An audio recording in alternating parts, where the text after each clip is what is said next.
This is the 10th generation iPad and is the very first redesign since the iPad was introduced. Now, although I'm all here for this brand new design, it also introduces a lot of features that makes this iPad entirely unique, and that's not necessarily a good thing, but let me explain. Let's first start off with talking about the price, because this iPad has received an over $100 price bump here in the US, making it a little less budget friendly, as this iPad was always known to be the budget iPad. And that $449 price tag is only for the 64GB storage, which is just too low if you're looking to keep this thing for many, many years. And iPads are certainly capable of being your creative companion for many years.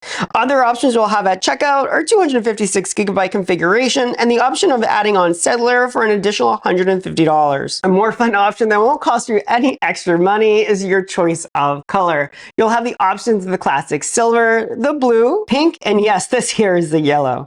Your unboxing experience will feel pretty familiar if you've picked up any Apple products over the last couple years, and that'll be with these two pull tabs at the bottom, and your iPad will be protected with this waxy paper. There's a 20-watt power adapter and USB-C to USB-C cable included, and I know you might have been expecting color matching Apple stickers, but nope.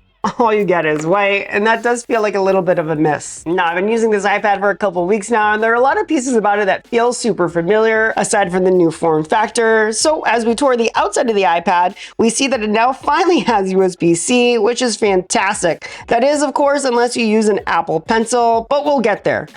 It has 4 speaker grills. Although this iPad does only have 2 speakers, you'll also notice the volume controls and a power button that now also supports Touch ID. Yes, we finally moved away from the Touch ID being on the actual display with that little black button. Also on the bottom, you'll notice that it has smart connectors as well as a brand new, and this is probably the most exciting part, at least to me, this landscape camera found right in the middle. And as you can see, I look and sound pretty good. I'm not awkwardly looking off to the side there when trying to have a conversation like you do on other iPads. The front and rear cameras both capture 12 megapixel images, while the rear camera has 4K video, and this, where you're viewing, is 1080p. The display itself is a 10.9-inch liquid retina display that reaches up to 500 nits of brightness, and it has a refresh rate of 60 Hz. It's still not fully laminated, but I will say that you can't really notice compared to some of the other generations that I've tested.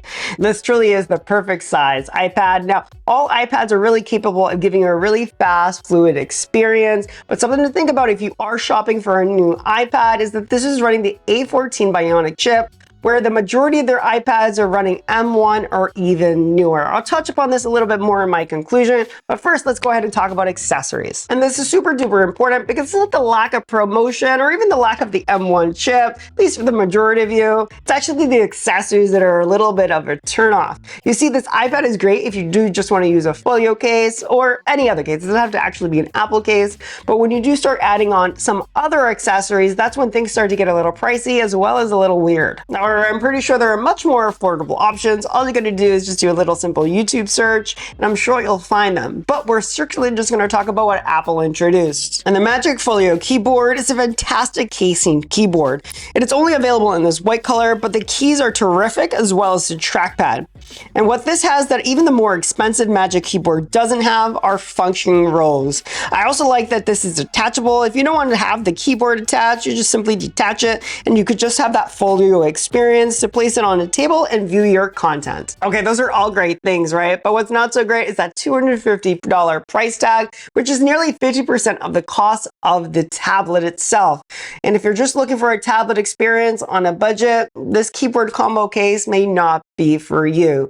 But the good thing is this iPad, unless you physically damage it, will last you for many, many years because Apple is continuously putting out software updates to their users, which is again why that 64GB storage option may not be for you. And the last accessory Apple offers for their 10th generation iPad is actually the Apple Pencil. And I say last, I mean second to last, because they also had developed this little dongle here so that you could pair and charge your Apple Pencil. And that's because the 10th generation iPad, as we discussed earlier, only accepts USB-C, and this is still Lightning. Now, this is not a deal breaker because I suppose it's still better than just having it stick out from the side awkwardly where it could just break. But if you are an avid pencil user, the second generation Apple Pencil definitely provides a much better experience all around. So in summary, this is a really great tablet for just about everyone, even at that higher price point. Yes, it does lose the budget, especially since you should really upgrade that base storage.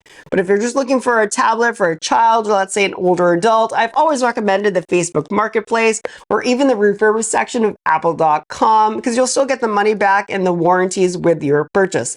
But if you are a student looking to pick up your very first iPad, this is a great choice. It's great for just sliding into your bag, viewing some content, viewing your notes, or even downloading documents as well as your textbooks. It's a great, great device for just about everyone. Again, if you do want that full creative iPad experience with a keyboard and the pencil, you'll definitely want the iPad Air, because the Air will also allow you to run creative apps and even connect it to a high resolution display like the Studio display with full Stage Manager support.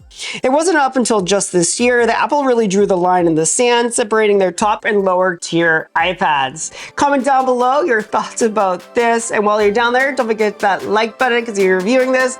I know you liked the video, which is why you should also probably be subscribed. Either way, until next time, see ya.